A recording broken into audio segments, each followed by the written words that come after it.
So if agreeing with the left 90% of the time still gets you attacked, then this was never about values. It was always about obedience. Everyone thinks this Bill Maher, Jimmy Kimmel thing is just comedy drama. It is not. This is what happens when you step out of line.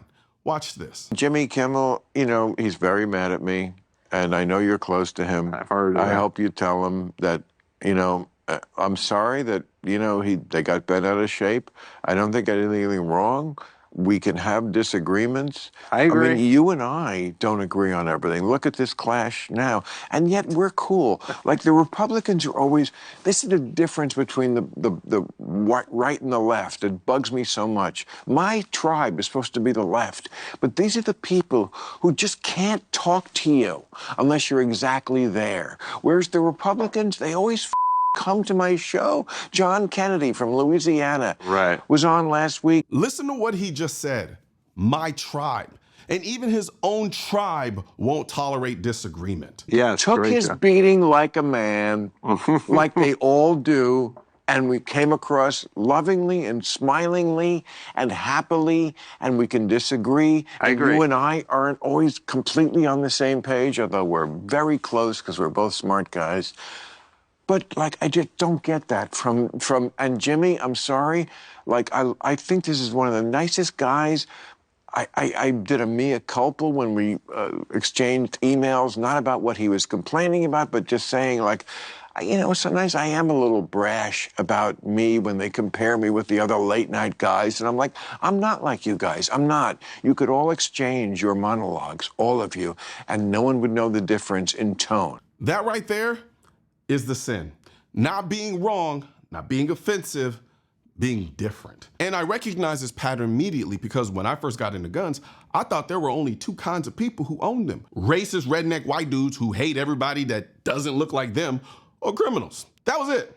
Those were the only options I thought existed. And the moment I actually stepped into the gun world, that entire narrative collapsed. Regular people, different races, different politics, different beliefs. And the second I said that out loud, I became the problem. Because here's the real rule. You're allowed to belong only if you repeat the approved script. If you don't, they don't debate you. They shame you. They isolate you. They try to erase you. Bill Maher didn't change. The rules did. The left stopped being about ideas and started being about enforcement. And here's the part nobody wants to think about. If someone like Bill Maher can't survive ideological purity test, what makes you think you can? This isn't about comedy. This isn't about guns. This is about who gets to speak and who doesn't. And once disagreement becomes betrayal, punishment always comes next. And this is where I want to slow this down a bit because this isn't really about Bill Maher anymore.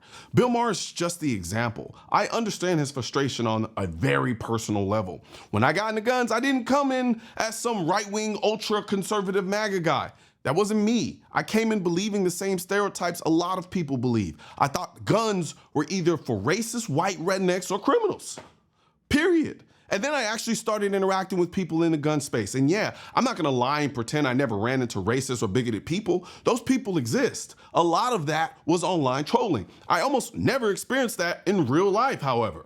What I actually found was a massive group of people in the middle. People who just love firearms, people who cared about the Second Amendment, people who didn't fit the caricature at all. And the moment I started saying that out loud, that's when things shifted. Because apparently if you love guns, you're supposed to be right-wing. End of story. You're not allowed to be liberal and love guns. You're not allowed to not vote for Trump and still care about the Second Amendment. But reality doesn't work that way. And I get pushback for this constantly. People say, why are you always pushing party politics? Why are you right-wing? Why are you this? Why are you that? The funny part is I never even stated explicitly my political affiliation. I've tried to stay politically agnostic on the issue as much as possible, but it's hard because one side is always pushing gun control every single time. And that side is the Democrats. That's just a fact. And honestly, it doesn't surprise me. They're the party of bigger government. So of course they don't like a constitutional right that explicitly restricts government power. The Second Amendment is not a restriction on the people. It's a restriction on the government. And they hate that. But the real problem isn't even the laws, it's the culture. They've done an incredible job culturally shaming people away from guns to the point where if you're liberal and you own guns, you're not welcome. You're not pure enough. That's not liberalism anymore. That is far left ideology. And that's why Bill Maher matters here. Bill Maher is not far left. To me, he's a classical liberal with a touch of Trump derangement syndrome, but he is a classical liberal. And the reason I can say that is simple. He's willing to let people he disagrees with speak. I know that because I was on his show. We didn't agree on everything. He pushed back, I pushed back, and that was it. No attempts to destroy each other afterwards. That experience told me everything because I've seen the opposite. I've seen what happens when the other side gets power. They don't just say, hey, I disagree with you. They try to take your voice. They pressure social media companies. They throttle your reach. They go after your ability to speak. And there are things I know about that I can't even talk about publicly because I gave my word I wouldn't. But I'm telling you, it's real. And that's my biggest fear right now. If that mindset gets back in power, I'm genuinely worried about losing my platform. Not because I broke a law, not because I lied, but because I don't stay in line. Show me where the right does this at scale to the left. Show me where conservatives are systematically trying to erase left-wing voices. You can't. And if I'm wrong, I'll own it. I'll make a whole video saying I was wrong. This isn't about me pushing the right. This is about what kind of country I want to live in. We are supposed to be a country of ideas, not a country of enforced beliefs. If you truly believed in your position, you wouldn't need to silence mine. You wouldn't need to shadow ban me or throttle my reach or scare people away from even listening. You just let the ideas compete. And this is actually the perfect moment to say this. The anti-two-way social club isn't for the left. It's not for the right.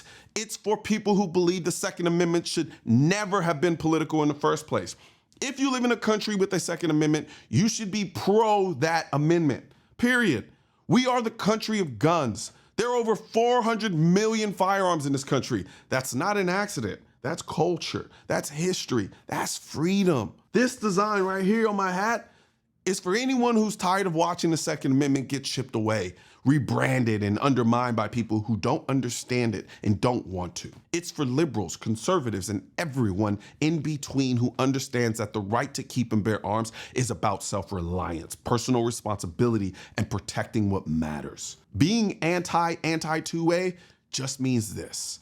You're against anything that seeks to weaken, erase, or apologize for that right. If that resonates with you, check out the anti-two-way social club, tee, hats, shirts, drinkware, you name it. I'll put a link in the description section of this video because some rights are worth standing up for. One thing's for certain and two things are for sure. Politicians and tech giants don't want gun content to be recommended to you. And we're all fighting this culture war together. Now you can help do your part by liking, commenting, subscribing to the channel, but most importantly, sharing this video with at least one person. Together we can stop the suppression of our two-way rights. And don't forget to click the link in the description section of this video for the products that I mentioned in this video.